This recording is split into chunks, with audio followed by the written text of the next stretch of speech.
Hello ma'am, ngasi shu wari ma puduna lagli. Ngasi ki wari asidi China da thoki ba asengba wari amani. But haibasi miyam kharana di thajaramgani khara mana di thajate mandri manungdasu aisho mani. Adubu wari asidi koi China gi police ki report ta koi file da chanduna ngasi phauba lehoraba wari am khani. Aduna miyam da ina poroglibani. China da wari asi maming kya thokna khangnei. The Midnight Bus sana ama khangnei. Amadana mu The Bus to Fragrant haira khangnei. Natragana bus number 357 hainasu wari asi khangnei. Wari asi 1995 ki November tang 13 da thokiba wari ama khani. November si ayingba matamni. Adugumba November gi inglaba matam maduda 1995 ki November tang 13 da Beijing dagi akoi wari asi horki. China gi Yuan hariba bus terminal asidagi bus amakhak mahaki aroiba khongchatkidama numdangi athengbada Jiangshan Fragrant Hills hariba magi panthungkhum tana lakhibani. Matam aduda bus yadum lakpam sida magi lambida magi passenger singki mathang chungkum hobuna bus tugi driver ga conductor nupi amakhaka makhoi ani ka bus da tunga lakhi. Makoina makoigi terminal du yawdringaida sokra walingaida matai manaw amakhaka ahlor pa nupi amakhaka nahawai ba nupa amakhaka bus da tonglakhi. Makhoi amuk bus e thawra lai thawga amuk lakpa matamda stop amani amuk chalakanda mioi ani khak bus asi khamakhi. Driver du na bus si khamlaba matamdadi matung thangba thong khoigi bus ki thong du ki mkhoi mioi si karkhiba adubu ngasai khamingai dadi mi si ani khak ugibane karakpa matamdadi mioi ahum surame mi ani na mi amabu ngaaga purakpagi tapta mayai chappaga ko kakhalakhi. Makhoigi seliba phijol makhoigi mong mato du ubada bus sida tongliba passenger singsi akiba phauki. Makhoi hum maning thangba last bus tu gi last seat tu da phamkhra aduga bus si thawba hore atopa mathangi stop ama lakpa matamda ngasai matai manawani du bus tu dai kumkhra aduga zik bus du tonghori basi ahalor ba nupi du ne nahawai ba nupa du ne aduga driver ne lady conductor du ne aduga huziki phibam ama toba ko mo ama toba passenger ohum si maningi setu da moi ko pulam no moi kharasi basi du zik tong du na bus em thawba hore matam du da ahalor ba nupi asi bus ki mayai waida sit amada phamami mahaki mamang du dana nahawai ba nupa du phamami maduda nupi si na hai tanjai phangba kudingi ma tunglomda passenger ohum sida maki mami se adum geng duna leram he tar masi yemi ma pong pai tar mamai jele tholai thok nang alai tang alai sum yeng e ohum se maram di mi si mi manda ba moigi mamai mami thijet lakchet si hegi weng bada karino haina khangdaba adugumba misak oibani na ahanjina masi ki boy kari boy han duni yenge matam duda khangdana hanubi jina phukhoglaga lawkheba ai pesa huran bada nane nangna ai pesa hurale mayam si ngai masai gi lady conductor du su ngai aduga mamang da phamiba nahawar bu nupa se su ngai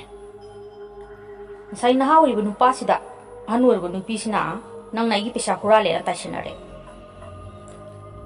nupa sina aina mai pesa huran de haidana mabani si awai khum tong na adu hanubi si yadre mana saure ai pesa nang huran bane na ngange na ha du su saure ma huran di huran da nai ngono ta sinane bus driver du su lady conductor su du magi kana bu da theme du bu yar tak ta alai jik driver su conductor su tong khang da na sau tana ji hanubi singang na biya da ki mathang la pa stop tu da makhoi ni si gari si khamaga makhoi ni si kumhore hanubi sina nahawi bu nupa si bus du sing thagre makut paira aduga bus to muk makata na thor sakra makha yaur kanda nahawi bu nupa sina hanubi si da saure Uzik aroi ba bus si mu nan thon gare nang na maram moiraga hoyum kamai yok doinu na saure matam du da hanubi duna aina nangi thawai kalbani mafam sida police station da nang pi ge had nai nang bu sing dhab natte haidana hanubi sin haibne nahor bu nupa su sungai kamai nai gi thawai kalin on da hanubi sin har pane ngasai aroi da kakhal ki ba mi humdo aina adum yengduna lei aisi makhoi da yengingba faudana moisi hanhandana dum yengbane tanja amada makhoi gi phijon ji nusina humokpa matamda aini yengobda makhoi si makhong yawramdre aduna makhoi si mi natte haidana aise khalle aduna nong gi thawai kalibane aina sida sing thawrisi haidana haire nupa si sunga hanubi sina mafam sida anakpada police station amalai mafam du sasi haidana nahawi nupa siga hanubi siga police station sitam na lai police station yoroga police ta makhoi na thengna ki bawari du lire smaina nu mi hum ka khalai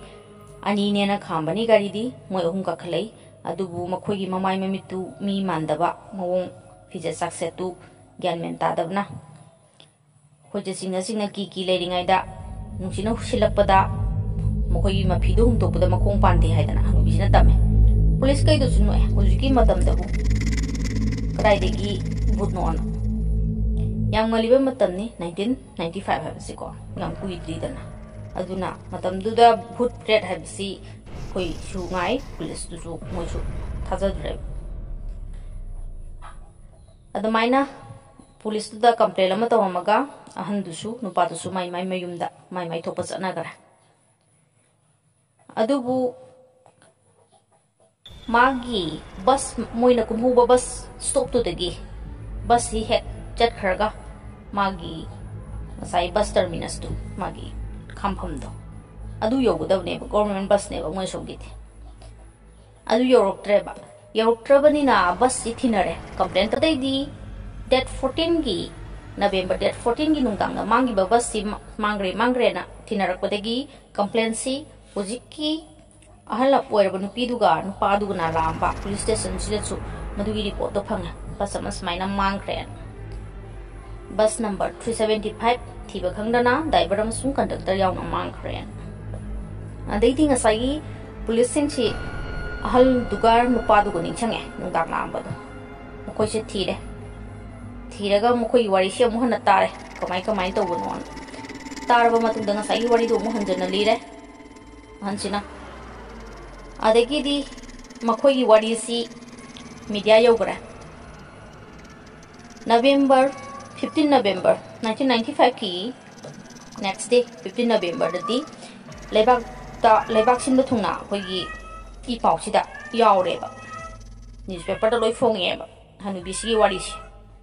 smai to ba bus tu mangi ba hanubi sina smai na uki ba police station complaint to romba ba si hoje loina lire mipum khudima ki masinda wari singsi loina jiti khangnare asumna bus se sum thira kanda di numit nini gi matungda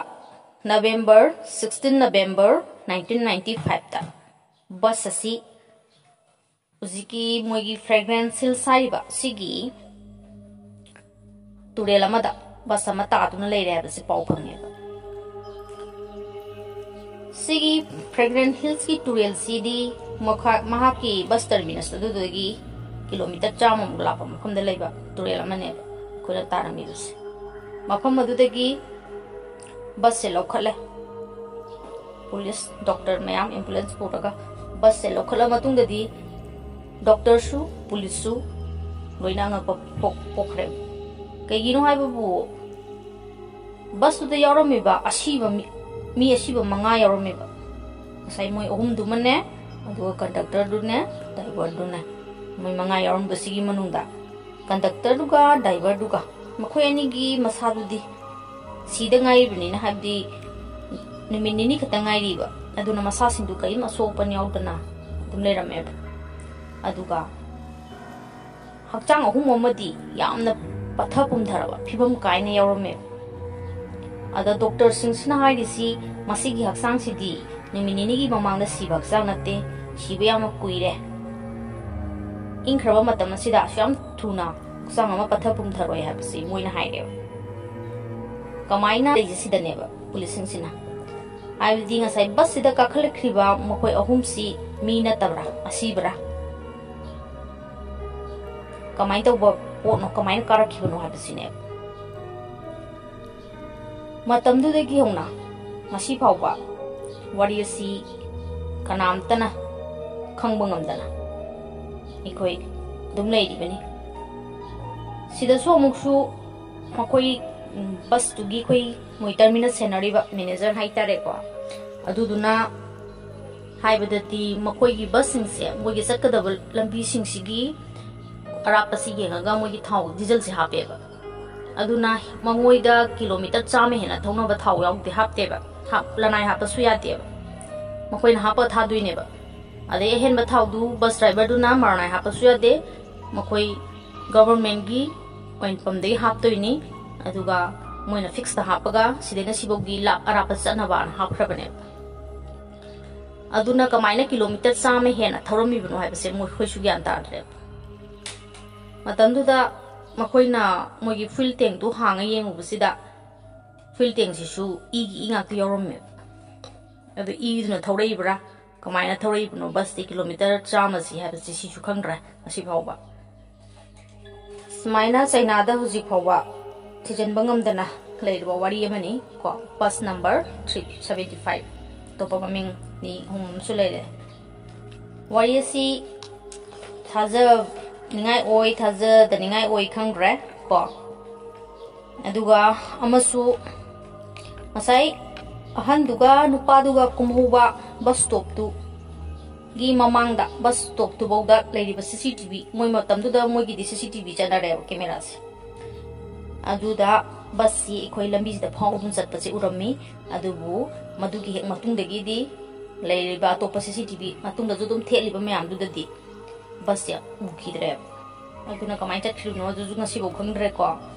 सेनी सी बस सिगी अंगपा असि भव थिजन मंगम दब लेबा वारी हेबो अदुदी मथंग दमु वारी अममु पोरके ngasi दी bye bye